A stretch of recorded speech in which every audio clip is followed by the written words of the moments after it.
Break के बाद आपका स्वागत है। अब कुछ और खबरें। सरकार इस वित्तीय वर्ष में स्पेक्ट्रम की नीलामी नहीं करेगी। सूत्रों के मुताबिक दूरसंचार विभाग अभी इसके लिए तैयार नहीं है। स्पेक्ट्रम नीलामी अब जून में हो सकती है। डिटेल्स लेते हैं असीम मनचंदा से। तो असीम, बताएं, क्या ये तय माना जाए कि इस मौजूदा वित्तीय वर्ष में स्पेक्ट्रम की नीलामी नहीं होगी और क्या वजह है?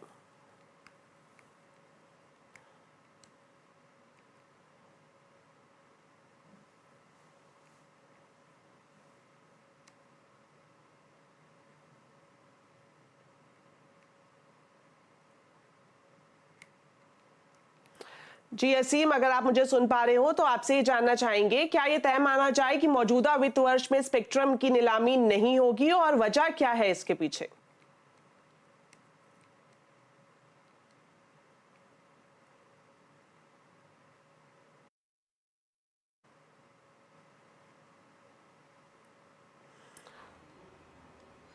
तो फिलहाल लगता है अभी असीम से संपर्क नहीं हो पा रहा है, लेकिन ये बड़ी खबर आ रही है कि मौजूदा।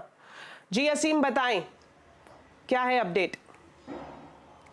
दीपाली, देखिए, कल ही कैबिनेट ने स्पेक्ट्रम नीलामी को मंजूरी दी है। सरकार का इरादा था कि इसी मार्च के अंदर स्पेक्ट्रम की नीलामी करा ली जाएगी ताकि इसका जो पैसा है वो इसी वित्तीय वर्ष के अंदर आ जाए। लेकिन जो हमें सूत्रों के हवाले से जानकारी मिल रही है कि इस फिस्कल वर्ष के अंदर स्पेक्ट्रम की नीलामी करा पाना संभव नहीं है। खासतौर पर दूरसंचार विभाग अभी इसके लिए तैयार नहीं है। दूरसंचार विभाग की जो एजेंसी ऑक्शन कराती है उसका अभी तक सर्टिफिकेट जो ऑडिट है वो नहीं हुआ। उसको ऑडिट करने के लिए कम से कम 45 दिन का वक्त चाहिए होगा। इतना ही नहीं, जो पूरी नीलामी की प्रोसेस है उसके अंदर 54 दिन का वक्त लगेगा।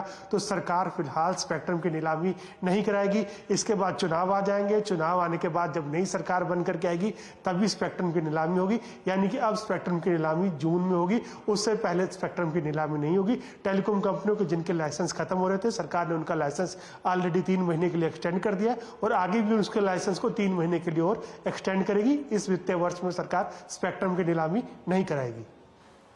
जी असीम, शुक्रिया असीम इस पूरी जानकारी।